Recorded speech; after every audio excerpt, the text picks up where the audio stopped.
Welcome guys to Soccer Connect. This is the best football analysis show in 254. I'm your host hapa, Vincenzo with my co-host hapa, Havighurst hapo. Tutakuangalia IPL review weekend game week 5. Mambo imechemka, mambo imekuwa fiti. So far so good, mambo haiko mbaya sana. Wakupigwa wanapigwa, wakushinda wanashinda. Game week 5. Game week 5 hapa tuko na interesting stats za kuanza show leo. So hii weekend peke yake, like on Saturday, kulikuwa shown 44 yellow cards in the Premier League history. History number of yellow cards shown kwa Premier League on 22nd August. The last time ilikuwa 1998. Yenye walionyesha 43, hiyo ndo previous record. In a game week. Yes. One day ilikuwa hiyo Saturday peke yake. Another talking point ya hii weekend ni kumekuwa na so many late goals due to the additional extra time. Last season mzima kulikuwa na 4 goals peke yake scored after 90 minutes. Hii season so far after 5 game weeks we have 18 goals scored after 90 minutes. So hiyo extra time mabao zitakuwa mingi after 90. Bao zimekuwa mingi. Yes. So now tukidive in kwa fixtures na results venye zilikuwa. Tukiangalia big result. I think not shocking but it's a big result concerning the club itself na mambo imekuwa nayo. Manchester United versus Brighton. Man United walifunga moja, Brighton walifunga 3. So United iko na several issues zenyewe tuna discussingi daily kwa show hapa. So basically my biggest problem na United ni style of play. Their signings pia, their midfield, because ukiangalia statistically midfield yao ni very poor as per usual. This is the 5th game. Na midfield yao haiwezi keep ball, so United wana struggle sana. So ukiangalia hapa kwa passing stats, McTominay alikuwa na 15 passes in 85 minutes. That's very poor for whatever midfielder popote penye unacheza. Casemiro 33 passes in 65 minutes. Eriksen 49 passes in 95 minutes. Bruno 62 passes. So like if you add any 3 kwa hii 4 midfielders wenye walicheza and then you compare with someone like Rodri peke yake, mwenye alikuwa na 112 touches game ya West Ham. Rice alikuwa na 86 touches peke yake game ya Everton. So midfield United in a struggle na retaining the ball na recycling possession. I think they need to improve hapo. Tukiguzia Brighton pia, Brighton wamejoin Manchester City na Liverpool being the only teams zenye zimepiga United 4 times in a row kwa Premier League. So United bado wako na issues defensively. Only Burnley and Wolves have conceded more goals than United. United wame concede 10, Burnley na Wolves wame concede 11. Na pia ukiangalia tukirudi hapo kwa hiyo poor spending ya United, ukicompare the two starting 11s zenye zilikuwa on the pitch, United versus Brighton, utaona starting 11 ya Brighton combined ilikuwa ina cost 18 million pounds. 18 million pounds. As United ilikuwa ina cost 347 million pounds. So tunataka kudebunk hiyo theory. Every time United lose wanarukianga Glazers. Every time United lose wanarukianga Glazers. De Zerbi alirotate more than 5-6 players. And they still tulikuwa tunaona style of play, ulikuwa unaona identity, unaona Brighton is a very, Ian Wright alisema post match, unaweza ona Brighton is a very well coached side as opposed to Man United. Huelewi venye wanataka kucheza, how they want to progress the ball, vile wanataka kufika final third, vile wanataka kufunga. And by the way, it's only 1 year since nani apewe kazi, Roberto De Zerbi. Na aliandikwa 2-3 months after Ten Hag. Na amelose McAllister, amelose Caicedo. Amelose almost Brighton ina lose almost all their best players. When you lose January na Cucurella.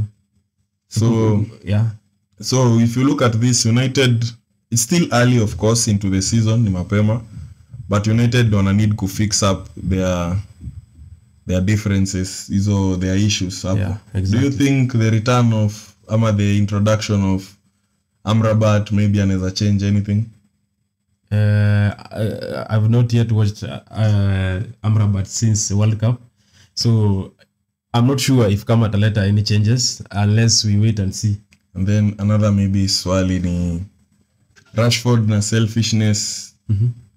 Unadhani anafaa, do you think now that wako na striker anafaa keep his head up so often ndio aone runs za Haaland? You know, as a winger unafaa, first of all, your first assignment is to try and help your striker to score goals. True. Yeah, it's not only for yourself, but if kama kuna that chance, if kama kuna that opportunity ya kufunga, score. But your first assignment as a winger or as a midfielder or as any player playing behind the striker, your first assignment inakuanga ni you must help the striker to score, because hiyo ndo kazi yake hapo. I think shida ya Rashford ni a mixture of two things. Number one, game yake yote inakuanga centered towards ku receive ball, ku cut in na ku shoot. He's very one dimensional. Number two, he suffers from main character syndrome. Like anataka kuwa the hero, anacheza hero ball. He's the star man. So I think he wants to carry that cross ya kwa star player. So let's see kama it can be coached out of him, because bado ni mapema, we can't jump into any conclusions. Let's give it time, wacheze pamoja a good run of games. And then we will draw a conclusion there. Yeah. So next game ni ilikuwa between Wolves versus Liverpool. Wolves ilipigwa 3-1 huko kwa Molineux. What do you think about that game?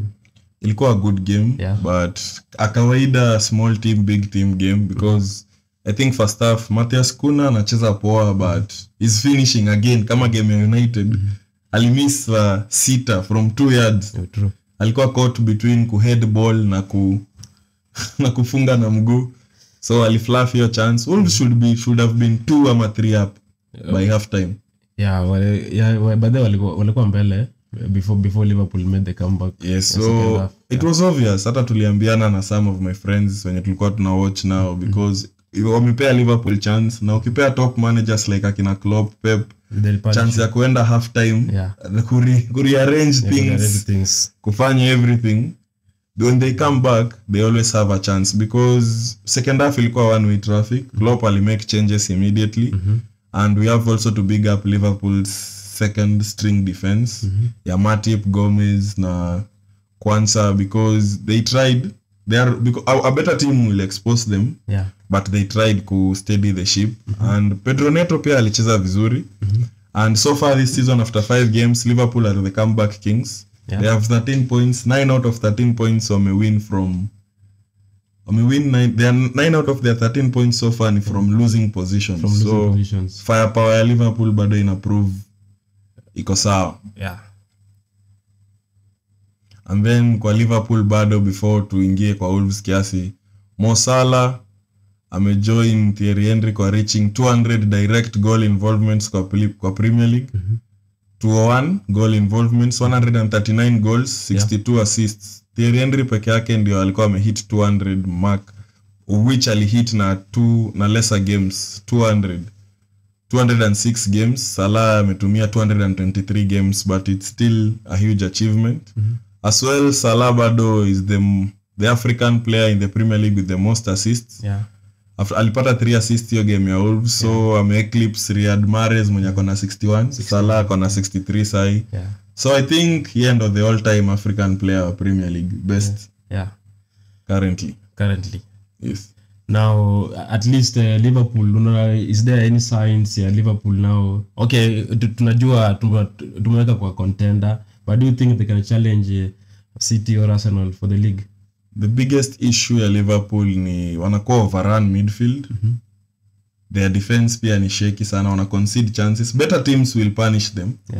But again, bado ni mapema kidogo, still relatively early. So if wanaweza fix your defense na fix mid, of which I think some of the players kwa your defense wako past their best. Sidhani wanaweza sustain title run, Matip, Van Dijk kwa sai, Gomez, so na midfield sidhani wako na out and out DM. Bado tunangojea tuone vile watatumia Gravenberch. Though aliingia, he showed some glimpse, but I think kuna time akina Endo, Gravenberch, the Kwanso. I think by time teams zikilala wangoje Liverpool wakatch up or regain the momentum, because they can, it will be now dangerous. Hawana shida ya kuscore. If they can find that, wana need to fix chances zile wana consider against themselves, and then after scoring maybe they need to control the game. Because unapata yes they are winning but control game or control. Exactly. So statistically na from my experience hiyo ikwangi sustainable long term, especially after 38 games. Itakukost, utamaliza third fourth mahali hapo. I think if Liverpool wangekuwa in any European competition, they wangejaribu kuwa consistent kidogo, but especially wakiwa Europa. But I think wako na advantage because Europa in our favor. Wanaweza chezesha second team hadi around round of 16 huko. But before they start fielding first 11 yao. Yeah. But now unapata the moment una start fielding your first 11 in quarter final, semi final, this si game sema ati ni ngumu sana, but ni games zingine tricky sana, especially in Europa League. So unapata at that time pia kuna competition kwa ligi. True. But so watakuwa na advantage if wanaweza maximize sahi. Unaona venye wanafanya? Wanachukua points mapema before ifike huko.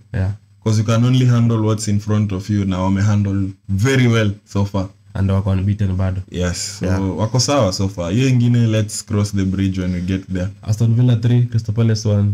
Yes, Unai Emery anaendelea vizuri vile alianza since he took over. Even though bado ana concede goals. Cheap goals. But since the beginning of the calendar year 2023, only Arsenal na Manchester City wame earn more points than Aston Villa. Na Aston Villa pia Douglas Luiz tunaanza kuona resurgence yake kidogo. Like they are keeping Tielemans kwa bench. Tulikuwa tunadhania Tielemans akienda huko atakuwa outright starter. Kweli. Game yao na Crystal Palace, Luiz aliwin possession 16 times. Hiyo ndio the most by a single player in one match so far in the 23-24 season. Yes, so Villa wanakaa sawa. Let's see, the European football inarudi wiki. Wacha tuangalie kama magic ya Unai Emery ya Europe ata extend huko Conference League. Itakuwa ngumu, but let's see how he'll perform and the Villa boys. Now to the next fixture. Finally, the boy himself, the Brazilian, the top scorer World Cup. The goal of the tournament World Cup, Richarlison alifunga bao na akasaidia Tottenham to win against Sheffield. From a comeback. They did a comeback, but they were losing that game 1-0. He equalized and then Kluivski did his thing. Yes, easy comebacks zitakuwa mingi because hii games zinachezwa 90 plus 10, 12, 15. So small teams wanakwanga na hiyo tabia ku waste time. But say they are getting caught out dying minutes la games because big teams at least wako na depth. I think if coaches watatumia depth yao vizuri, wataumiza hizi small teams because kushikilia hadi 90 already ni ngumu. So tena unataka ushikilia another 10-15 minutes ni ngumu sana. Mtu anaingia, mtu ako fresh na ni a better player. So Spurs waliingia 98th minute trailing before winning 2-1. The latest winning comeback by a Premier League side in history. Walisurpass the record yenye bado ni Spurs walikuwa wanashikilia. Anye walifunga 95th minute against Leicester in 2022. Again Richarlison alifunga. As a human being nilikuwa happy for him, but I really nachukia Richarlison as a player because anakonga na ego kubwa kuliko ability yake. Akona ego ya Haaland na hata ability hajafikia Welbeck. I think Ninile is trying to show his talent. But I was happy for him because before the game alikuwa ametouch on the mental problems that anapitia off the field and about seeking help professionally. So I think your bao na assist itampea a lot of energy going forward. Pia Ange Postecoglou amebreak kasi ya manager of the month because most managers when wanakuanga the manager of the month wana losing the immediate fixture. So basically Spurs wanakaa poa currently. Their next fixture ni North London derby. Wacha tuone venye watafare. Actually after Arsenal they have Liverpool. That hiyo itakuwa good test for Spurs. And now to Arsenal to judge ni Postecoglou. Yeah. But so far amepiga one big 6 team, not so hatuwezi sema amewin only easy games peke yake. Game next Newcastle Brentford. Newcastle 1-0, Newcastle won 1-0. Yeah, Newcastle walijituma, hawakai bado wameclick kabisa free flowing kama last season. Yeah, na hii game pia ilikuwa na very big talking point. Hiyo penalty. Do you think hiyo ilikuwa penalty? Yeah, to me it's fine. It's a penalty. Because I think goalkeeper alitry kutoka kabisa. There is nothing there, like ni collision wezi avoid. Because there is nothing there kabisa. Mimi, according to me, if we start giving hizo kama pena, kutakuwa na pena kama sita. But now mimi pia nimecomplain nikachoka, so it's better just to leave it like that way. Because the same, kulikuwa na almost a similar incident between Saliba na Doucouré, which I also don't think ilikuwa penalty.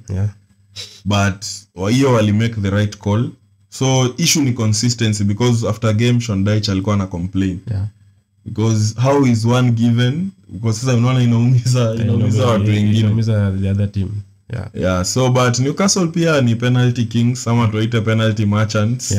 Wamekuwa awarded 10 penalties na wamefunga 10 penalties. So they are very good at taking their penalties.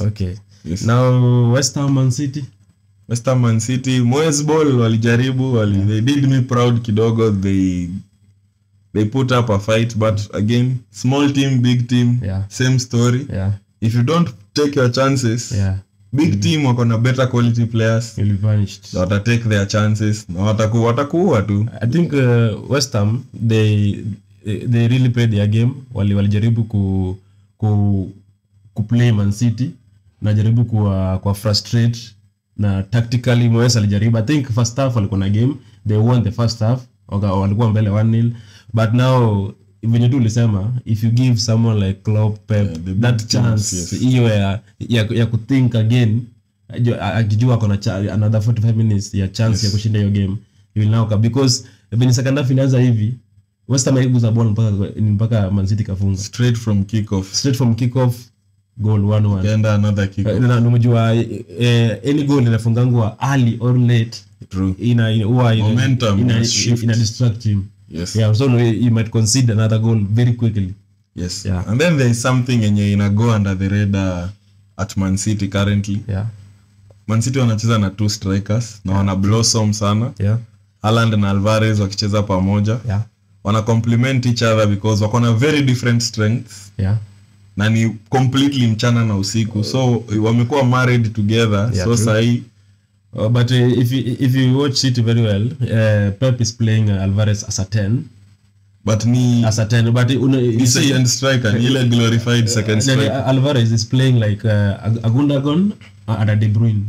When City are moving, they are making that transition, he's playing as a 10. Now wakishafika pale kwa box, akona Haaland hapo kwa box. So he is playing 2 roles as a person. He's just playing one role. Hiyo ndio inaitwa second striker. Ni decoy too, because Man City wako fiti sana build up.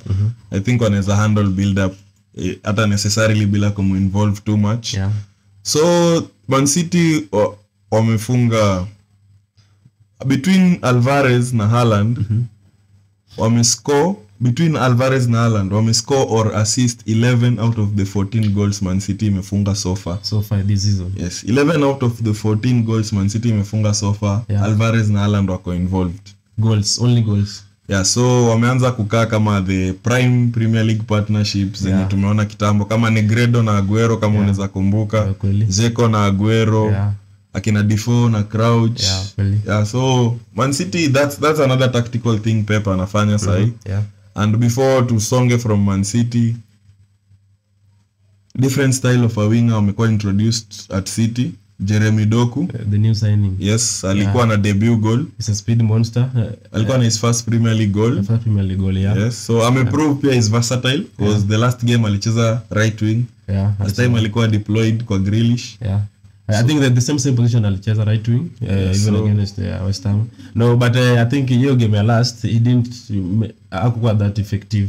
But in this game against West Ham, oh wow, the boy is wonderful. Kofiti, because ukiangalia stylistically ni polar opposite ya Grealish, because yeye ni the traditional winger. take on Merchant and run at the defender 75 times. Even Pep said 1 versus 1. Yani ajaona nini, it's been a long time tangoone winger like Doku. 1 versus 1 is so good. So this inakaa scary for the rest of the league because ukiongeza hiyo ability ya Doku hapo kwa Alvarez na Haaland combination and you're ready tunaona ina blossom.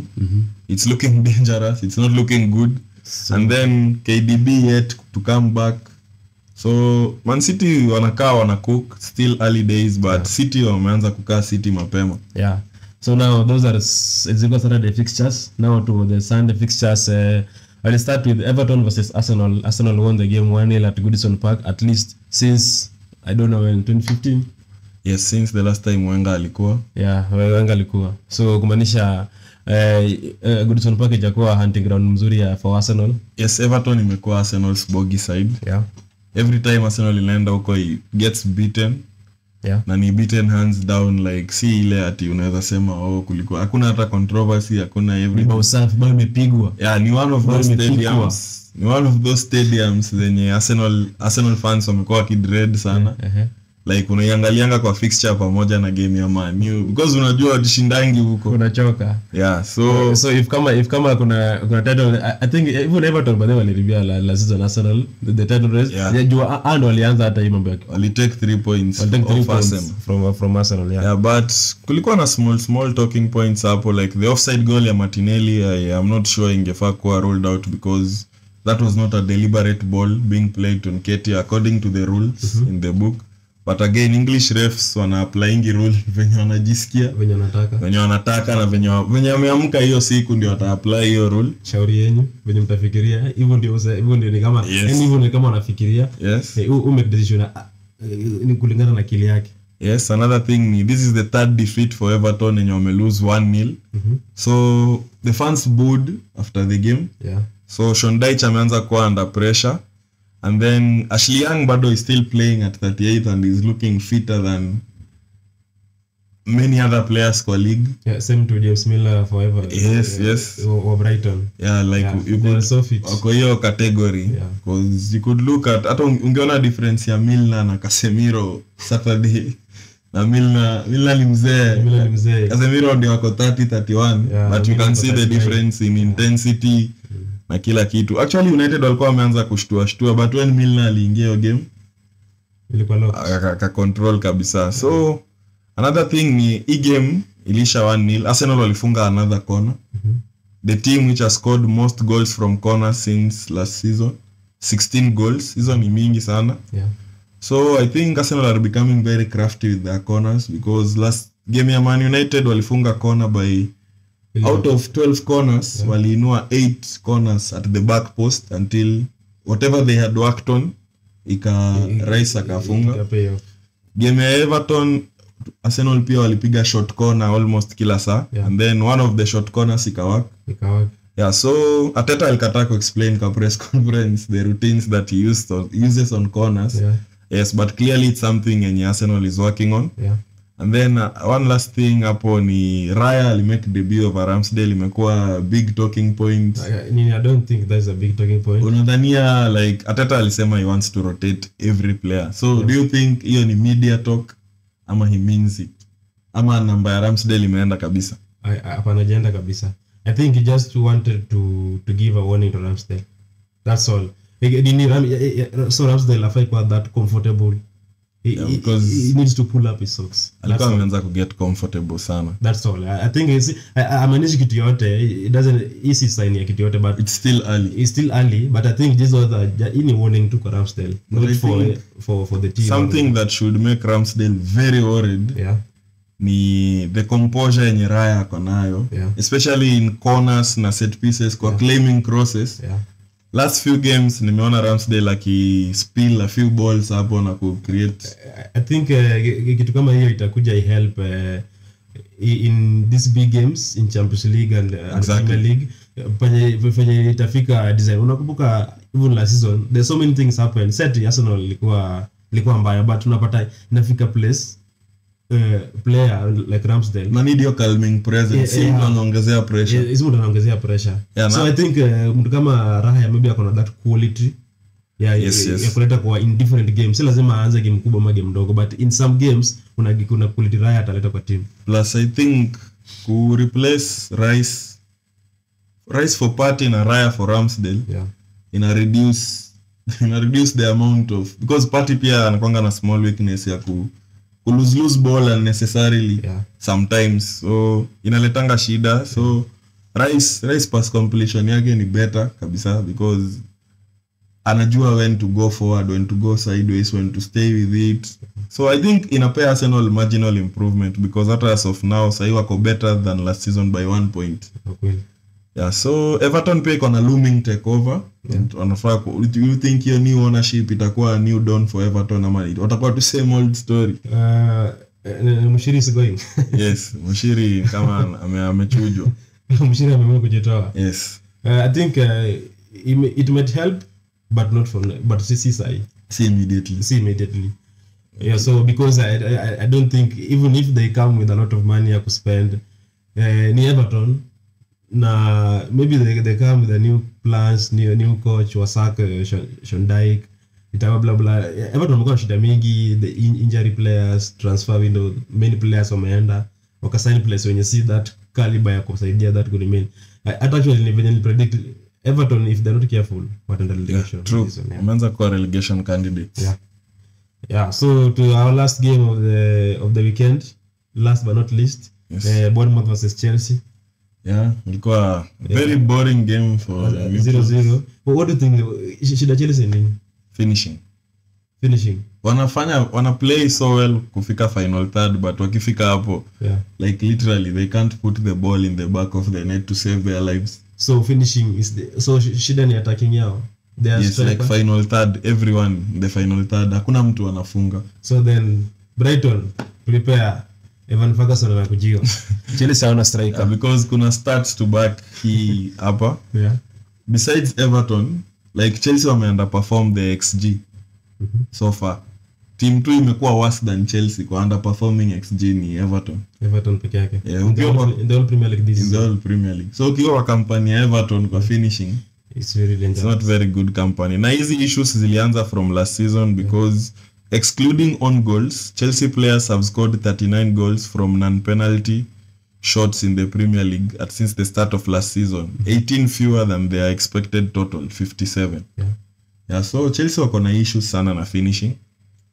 So I think it's still early, but because pia tunaweza watetea na injuries, wako na 12 first team injuries.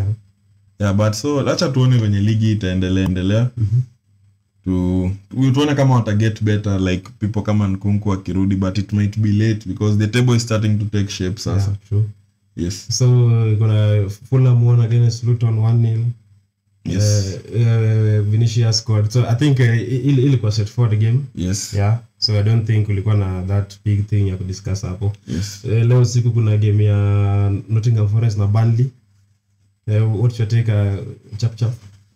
I think Burnley needed to get a result. It's starting to get ugly. It will be messy. Yes. Now, so far so good. After game week 5, Man City bado on top table with 15 points. Yes. Tottenham second, 13 points. Tottenham, Liverpool, Arsenal, the three of them have 13 points. It's only got goal difference in tofautisha. Yes. Number 5 ni Brighton 12 points, West Ham 10 points. They have lost their first game. Aston Villa 9 points, Palace 7, Fulham 7, Brentford 6. Hivyo tu, alafu brothers. Number 13 Manchester United, mko number 13 with 6 points. Kuna gap ya how many points? From the top 15 minus 6. Remember 6. 8 points. Hizo ni mingi. 9. Hizo ni mingi. It's still early, lakini hizo ni nyingi sana. Because hiyo ni kumaanisha like 3-4 games. And now they are brothers from London. Yes. Chelsea wako number 14 with 5 points. Yes. Omejo na 10 points na Man City. Wow. Yes. Relegation zone, Everton 18, Burnley 19. Burnley na Luton bado kuna 0 points, Everton na 1 point. So yes. It's only that hakuna any surprising names hapo kwa relegation battle. Any surprising name maybe Chelsea na Man U. Yes. Yeah. So thank you guys for watching Soccer Connect. Thank you for always subscribing. We are moving and moving forward. Thank you for sharing, watching and commenting. Vincenzo de Paul hapa. Soccer Connect. It's where the game comes alive.